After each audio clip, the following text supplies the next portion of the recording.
आप सभी को जय श्री कृष्णा, राधे राधे। दोस्तों, ज्येष्ठ पूर्णिमा का दिन विशेष रूप से भगवान विष्णु, माता लक्ष्मी, चंद्रदेव जी की पूजा के लिए श्रेष्ठ माना जाता है। अगर आप लड्डू गोपाल भक्त हो, ठाकुर जी आपके घर में विराजमान है, आप ठाकुर जी की सेवा करते हो, तो यह आपके ज्येष्ठ पूर्णिमा, पुरुषोत्तम मास पूर्णिमा यानी अधिमास पूर्णिमा के फल को करोड़ों गुना बढ़ा देता है। आपका परम सौभाग्य है कि आपके घर में ठाकुर जी विराजमान है और आप इन पुण्य तिथियों पर ठाकुर जी का जल अभिषेक करके उन्हें महा स्नान कराकर इस जो है तिथियों का जो पुण्य तिथियां आती है उनका करोड़ों गुना फल प्राप्त कर सकते हो।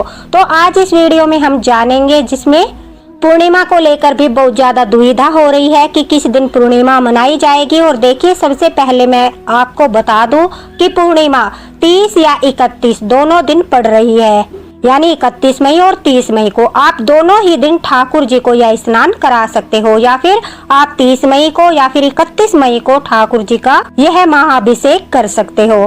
तो चिंता की कोई बात नहीं है। अगर आप 30 मई को नहीं कर पाते तो 31 मई को भी आप यह महाअभिषेक कर सकते हो। साथ ही साथ कहते हैं कि इस दिन ठाकुर जी की जो सच्चे मन से पूजा करता है, उनका अभिषेक करता है, प्रसाद ग्रहण करता है, जो प्रसाद बहुत महत्वपूर्ण है, मैं आपको आगे वीडियो में बताने वाली हूँ, वो 56 भोग के बराबर है। सिर्फ एक प्रसाद आप बना लीजिए, उसका भोग ठाकुर जी को लगा दीजिए, तो 56 भोग भी उसकी बराबरी नहीं कर सकते। वह भोग लगाने से, अभिषेक करने से, ठाकुर जी की सेवा करने से, अगर आपके घर में विष्णु भगवान का चित्रपट है, ठाकुर जी नहीं है, फिर भी आप इस विधि से पूजा करते हो, तो कहते हैं आपके जीवन में धन संपत्ति के रास्ते खुलने लगते हैं और अनेक परेशानियां जीवन की जो आपके इस समय चल रही है, वो सब परेशानियां धीरे धीरे समाप्त होकर घर में सुख शांति का वास होता है। और यह तो हम सभी जानते हैं, जो पुरुषोत्तम मास की पूर्णिमा होती है, धार्मिक मान्यताओं के अनुसार हमारे ग्रंथों में पुरुषोत्तम मास की पूर्णिमा का महत्व सामान्य जो पूर्णिमा होती है उनसे कई गुना अधिक माना जाता है। इस दिन किया गया जप, तप, दान, पूजा, व्रत शीघ्र फल प्रदान करता है और कहा जाता है जो व्यक्ति श्रद्धा और विश्वास के साथ लड्डू गोपाल की सेवा करता है, उसे माता लक्ष्मी का भी आशीर्वाद प्राप्त होता है, उसके घर में सुख समृद्धि आती है और लोगों की जो धन संबंधी समस्याएं है, मानसिक तनाव है, पारिवारिक क्लेश है, संतान सुख की चिंता है, वैवाहिक जीवन में कठिनाई चल रही है, ये सब इस पूर्णिमा पर कई विधि से पूजा पाठ करने से जो है दूर हो जाती है। सारी चिंताओं से व्यक्ति मुक्त हो जाता है। तो चलिए सबसे पहले हम जानते हैं कि किस दिन पूर्णिमा मनाई जाएगी। देखिए, अगर आप व्रत करते हो तो हिंदू पंचांग के अनुसार 2026 में ज्येष्ठ पूर्णिमा 30 मई शनिवार को मनाई जाएगी। अगर आप व्रत करते हो, पूर्णिमा तिथि की शुरुआत जो है 11:58 पर होगी और इसका समापन 31 मई को दोपहर 2:14 पर होगा। व्रत और पूजा के लिए 30 मई का दिन श्रेष्ठ इसलिए माना गया है।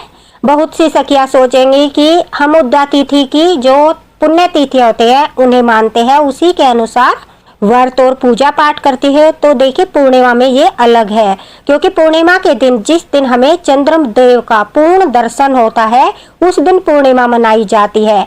तो 31 मई को जो है दोपहर तक ही पूर्णिमा है। हमें चंद्र देवता के दर्शन पूर्णिमा में नहीं हो पाएंगे, क्योंकि चंद्र को अर्घ देकर ही पूर्णिमा के व्रत का समापन किया जाता है। तो इसलिए 30 मई को ही जो है हमारे सभी पंचांग के अनुसार 30 मई के दिन श्रेष्ठ माना गया है। उस दिन जो है चंद्र उदय का समय 6:28 रहेगा और ब्रह्म मुहूर्त 31 मई को सुबह 4:15 तक रहेगा। तो देखिए, हमें चंद्रमा के दर्शन 30 मई को प्राप्त हो रहे हैं। अगर आप व्रत करते हो तो आपको व्रत 30 मई को ही करना होगा, यानी कल आपको व्रत करना होगा। सबसे पहले हम जानते हैं कि हम ठाकुर जी का महाअभिषेक कैसे करें, लड्डू गोपाल का अभिषेक कैसे करें। अगर आप व्रत नहीं करते हो, सिर्फ सेवा करना चाहते हो, तो आप 30 मई या 31 मई दोनों दिन भी सेवा कर सकते हो, या इन दोनों दिन में से एक दिन भी आप किसी भी दिन, जिस दिन आपको सुविधा लगे, सेवा कर सकते हो यह महा स्नान की। अगर व्रत करते हो तो आपको 30 मई को ही यह सेवा ठाकुर जी को देनी होगी। सबसे पहले आप स्वामी स्नान कीजिए गंगा जल डालकर, उसके बाद साफ स्वच्छ कपड़े पहनकर हमारे प्यारे से नटखट गोपाल ठाकुर जी को जगाइए, फिर ठाकुर जी का महाअभिषेक करते हैं। देखिए, पूर्णिमा के दिन कहते हैं जो वस्तुएं मैं आपको बता रही हूँ, इन वस्तुओं से अगर आप ठाकुर जी का अभिषेक करते हो तो आपको पूर्णिमा का करोड़ों गुना फल बढ़कर मिलता है। यानी इस फल को जो है करोड़ों गुना ठाकुर जी बढ़ा देते हैं, उनका आशीर्वाद मिलता है, ठाकुर जी जागृत होते हैं और आपके घर में सुख समृद्धि का वास होता है। आप वीडियो में देख सकते हो। देखिए, सबसे पहले हम ठाकुर जी को पीतल, चांदी या तांबे के पात्र में बैठाते हैं। बहुत से लोग बाथ टब में नहलाते हैं, कोई स्टील के पात्र में नहलाता है, वो आपकी श्रद्धा है। लेकिन जो हमें पुण्य मिलता है शास्त्रों के हिसाब से और जो बिल्कुल उचित होता है, हम भगवान का महाअभिषेक करते हैं, उस समय उनका पात्र पीतल का, चांदी का या तांबे का ही होना चाहिए। कांसे का पात्र भी आप ले सकते हो। ठाकुर जी को पात्र में बैठाने के बाद उसमें थोड़े से फूलों से आप जो है पंखड़ियों से सजा लीजिए। उसके बाद देखिए हम गंध स्नान कराते हैं। आप जैसा देख रहे हो, गंध स्नान के लिए फूलों की पंखड़ियां या गुलाब जल डालकर, चंदन डालकर, इत्र डालकर, ये सब चीजें डालकर हम ठाकुर जी को गंध स्नान कराते हैं। ओम नमो भगवती वासुदेवाय नमः, इस प्रकार से मंत्र जपते हुए आप स्नान कराइए। गंध स्नान कराने के बाद देखिए ठाकुर जी को पूर्णिमा के दिन पुरुषोत्तम मास में गन्ने के रस का बहुत विशेष महत्व होता है। तो आपकी आज ज्यादा सामग्री की आवश्यकता नहीं है। इस दिन सिर्फ आप 3 सामग्रियों से ठाकुर जी का स्नान करा दीजिए, आपको महा स्नान का पुण्य फल प्राप्त होगा। ठाकुर जी को आप गन्ने के रस से जरूर स्नान कराइए, इससे सुख समृद्धि आती है, घर में धन की कमी दूर होती है, घर से रोगों का नाश होता है तथा कलेश समाप्त होते हैं, रिश्तों में मिठास आती है और घर परिवार के संबंध अच्छे बने रहते हैं। तो पुरुषोत्तम मास अधि मास की ज्येष्ठ पूर्णिमा के दिन आप जो है गन्ने के रस से ठाकुर जी को अवश्य ही स्नान कराए। उसमें थोड़े से सफेद तिल डाल ले, तुलसी दल हमें हर सामग्री में डालना है। उसके बाद ओम नमो भगवते वासुदेवाय का जाप करते हुए, जो भी आप अपने ठाकुर जी का जाप करते हो वो बोलते हुए उनका महाअभिषेक करें। देखिए, यह अभिषेक करने से आपके मन को शांति मिलती है और जो रस होता है गन्ने का वो ठाकुर जी को शीतलता प्रदान करता है, तो बहुत ही शुभ माना जाता है। गन्ने के रस को शुद्ध और पवित्र शास्त्रों में भी कहा जाता है और इस दिन गन्ने के रस का भोग भी ठाकुर जी को लगाया जाता है। गन्ने का रस उपलब्ध नहीं होता तो देखिए गुड़ भी गन्ने के रस से ही बनता है, शक्कर जो होती है वो गन्ने के रस से बनती है। आप उन्हें पानी में मिलाकर भी आप गन्ने के रस की तरह उस मीठे जल में तुलसी दल डालकर ठाकुर जी का यह महाअभिषेक कर सकते हो। उसके बाद देखिए दूध से, देखिए पूर्णिमा के दिन जो है दूध से ठाकुर जी को स्नान कराने से हमारे ग्रह नक्षत्र जो होते हैं, चंद्र देवता की जो हमारे जीवन में उपस्थिति होती है वो बिल्कुल संतुलित रहती है और हमारे जीवन से चंद्र दोष भी हटते हैं। तो दूध से, कच्चे दूध से आपको ठाकुर जी का रस से कराने के बाद अवश्य ही अभिषेक करना है। दूध से अभिषेक करने के बाद फिर साफ जल में तुलसी दल डालकर ठाकुर जी का अभिषेक कीजिए। उसके बाद इस जल को एक पात्र में डाल लीजिए। घर परिवार के सभी सदस्यों को, क्योंकि सारी सामग्री इस प्रकार की है कि उसे सेवन करने से कोई भी आपको जो है नुकसान नहीं होगा। जब आप गंध स्नान कराते हो वो जल अलग से रख लीजिए, लेकिन रस, दूध, ये सब सामग्री नुकसान नहीं देती, इसलिए इन सब का आप सेवन प्रसादी के रूप में कर सकते हो। साथ ही साथ आप जो है थोड़ा सा हल्का सा घर में छिड़क दीजिए। रोगियों को अवश्य दीजिए, अगर घर में कोई बीमार है उसे अवश्य ही इस जल का पान कराइए, उसे ठाकुर जी की कृपा प्राप्त होगी। इस प्रकार से अभिषेक करने के बाद देखिए अपने मंदिर में पूजा कर लीजिए या फिर आप चौकी लगा लीजिए। चित्रपट रखना चाहते हैं विष्णु भगवान का रख लीजिए, अन्यथा आप बिना चित्रपट के भी ठाकुर जी के साथ गणेश जी को विराजमान करके आप पूजा कर सकते हो। सबसे पहले हम कलश की स्थापना करेंगे। वीडियो में आप देख सकते हो कलश में आपको तुलसी दल, लौंग का जोड़ा और थोड़ी सी मिश्री डाल लेनी है। उसके बाद देखिए इस दिन केले का विशेष महत्व होता है। केले का भोग लगाना, केले समर्पित करने से बहुत ही ज्यादा पुण्य फल की प्राप्ति होती है। कि ठाकुर जी के साथ गणेश जी को विराजमान करके आप पूजा कर सकते हो। सबसे पहले हम कलश की स्थापना करेंगे। वीडियो में आप देख सकते हो कलश में आपको तुलसी दल, लौंग का जोड़ा और थोड़ी सी मिश्री डाल लेनी है। उसके बाद देखिए इस दिन केले का विशेष महत्व होता है। केले का भोग लगाना, केले समर्पित करने से बहुत ही ज्यादा पुण्य फल की प्राप्ति होती है। केले भगवान विष्णु को अत्यंत प्रिय है और ठाकुर जी को भी प्रिय है, इसलिए केला अर्पित करना, स्वयं भी केले का सेवन करना जीवन में सुख समृद्धि और धन की वृद्धि करने में सहायक होता है। तो इस दिन केले का भोग अवश्य लगाएं। कलश के ऊपर आप खरबूजा भी रख सकते हो, केले रख सकते हो, आम का फल रख सकते हो, जो भी आपके पास उपलब्ध हो वो आप रख सकते हो। मौसमी फल, नारियल भी आप कलश के ऊपर रख सकते हो। फिर अपना हम दीपक प्रज्वलित करते हैं। दीपक में थोड़े से तिल डाल लीजिए, शुद्ध देसी घी से आप दीपक जलाइए। ठाकुर जी को जो है धूप दीप आरती दीजिए। उसके बाद जो है हम ठाकुर जी को चंदन का तिलक करते हैं। कलावा वस्त्र रूप में गणेश जी भगवान को, विष्णु भगवान को, ठाकुर जी को समर्पित करते हैं।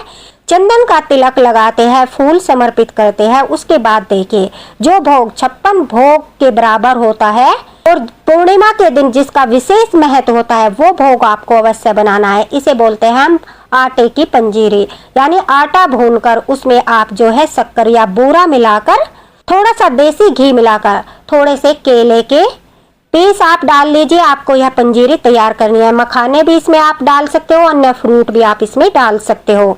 पूर्णिमा का यह जो है विष्णु भगवान का, ठाकुर जी का, हमारे लड्डू गोपाल का सबसे प्रिय भोग बताया गया है। इसके साथ हम बनाते हैं मीठा पंचामृत। उसमें दूध, दही, शक्कर, शहद, घी और मखाने डालकर हम जो है पंचामृत बनाते हैं। उसे पंचामृत में तुलसी दल डालना अत्यंत आवश्यक होता है।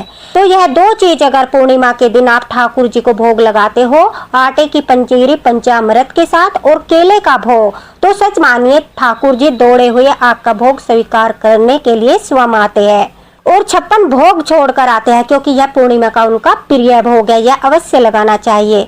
उसके बाद देखिए आप अपने व्रत का संकल्प लीजिए अगर व्रत करना चाहते हैं, और फिर आप जो है अपने सत्यनारायण भगवान की कथा कीजिए। कथा करने के बाद आरती पूजा कीजिए। खीर का भोग भी बहुत ज्यादा फलदायी और शुभ माना जाता है। इस दिन चावल का सेवन आप कर सकते हो। कलश के नीचे भी चावल से अष्टदल कमल बना सकते हो। साथ ही साथ चावल की खीर का भोग भी बहुत ही ज्यादा पुण्यदायी माना जाता है, तो चावल की खीर का भोग भी आप लगा सकते हो। अपनी आरती पूजा, नाम जाप, पूरी पूजा पाठ करने के बाद हर बार की तरह पुण्य तिथियों पर इस दिन जो है आप सूखी लकड़ी होती है तुलसी की, 2-4 सूखी लकड़ियों का हवन अवश्य करें। इस दिन सूखी लकड़ी जो होती है तुलसी की, उनका हवन करने से घर दिव्यता और सकारात्मक ऊर्जा से भर जाएगा। आपको ऐसा फील होगा कि मानो न जाने आपने अपने घर में आज कितनी बड़ी कथा कराई है।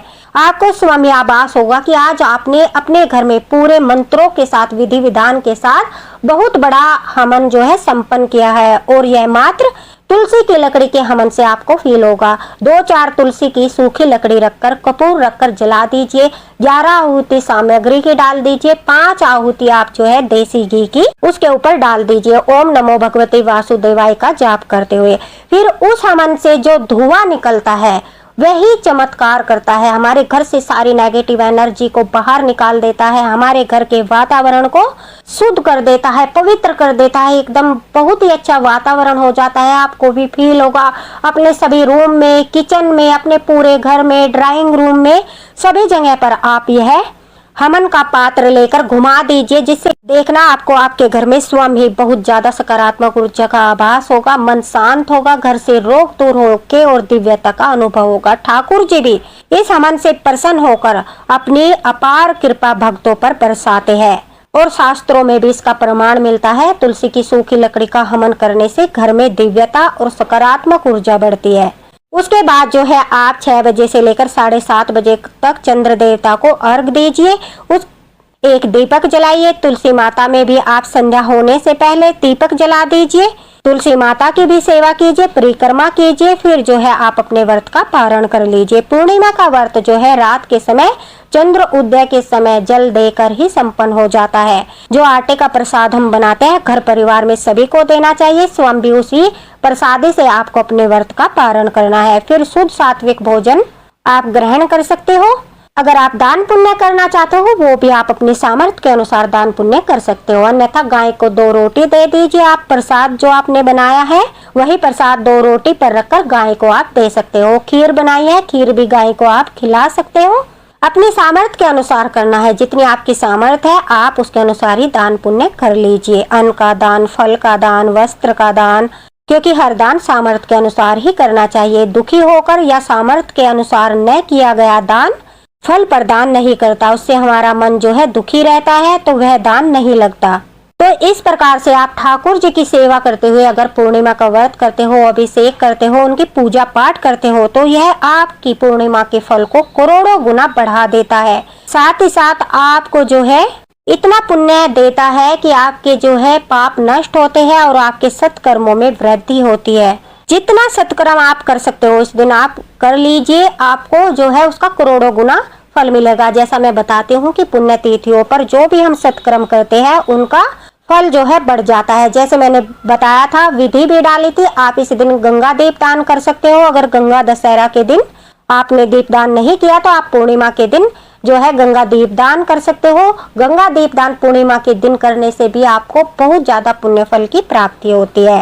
पितरों का तर्पण आपको अवश्य करना चाहिए। सुबह के समय पितरों का तर्पण किया जाता है। सुबह की पूजा के बाद 1 लोटा जल में, जैसा मैं हर बार बताती हूँ, तिल गुड़ गंगा जल डालकर, पुष्प डालकर दक्षिण दिशा की तरफ मुख करके आप 1 लोटा जल अपने पितरों को समर्पित कीजिए। उससे पितृ दोष शांत होते हैं और पितरों का भी समय समय पर आपको आशीर्वाद मिलता है। जो पितृ दोष होते हैं उनसे आपको मुक्ति मिलती है और घर में धन धान्य की कमी दूर होती है। जैसा मैंने बताया था कि पूर्णिमा के दिन गन्ने के रस का भोग बहुत ही ज्यादा फलदायी होता है, तो आप गन्ने के रस का भोग भी ठाकुर जी को लगा सकते हो। गन्ने के रस का भोग लगाने से और स्वयं भी उसका सेवन करने से जो कहते हैं हमें भगवान विष्णु माता लक्ष्मी की कृपा प्राप्त होती है। बाकी आप मिठाइयों का भोग लगा सकते हो। अब देखिए आपको पूर्णिमा की पूजा कब करनी है। संध्या के समय गोधूल मुहूर्त में की गई पूजा शुभ फल प्रदान करती है। सुबह के समय भी आप पूजा कर सकते हो, लेकिन दोपहर के समय 1 बजे से लेकर 2:30 बजे तक पूजा पाठ नहीं करना चाहिए। उस समय जो है देवी देवता विश्राम की अवस्था में होते हैं और उस समय हमें जो है पूजा पाठ का फल नहीं मिलता। इसलिए जो है गोधूल मुहूर्त के बाद संध्या तक आप पूजा कर सकते हो या फिर सुबह 10-11 बजे तक आप अपनी यह कथा पूजा पाठ कर सकते हो। तो दोस्तों, अगर आपको कुछ भी जानकारी चाहिए हो, आपको कुछ समझ न आया हो, आप कमेंट बॉक्स में पूछ सकते हो, आपको तुरंत रिप्लाई मिलेगा। वीडियो को प्लीज ज्यादा से ज्यादा शेयर कर देना। पसंद आए तो लाइक जरूर करना और कमेंट बॉक्स में राधे राधे लिखे बगैर मत जाना, क्योंकि राधे राधे लिखने से कोटि कोटि पाप नष्ट होते हैं। मिलते हैं हम अगले वीडियो में अगले मार्गदर्शन के साथ। इसी तरह हमारे साथ अपना प्यार बनाए रहिए। राधे राधे। जय श्री कृष्णा, जय हरिवंश।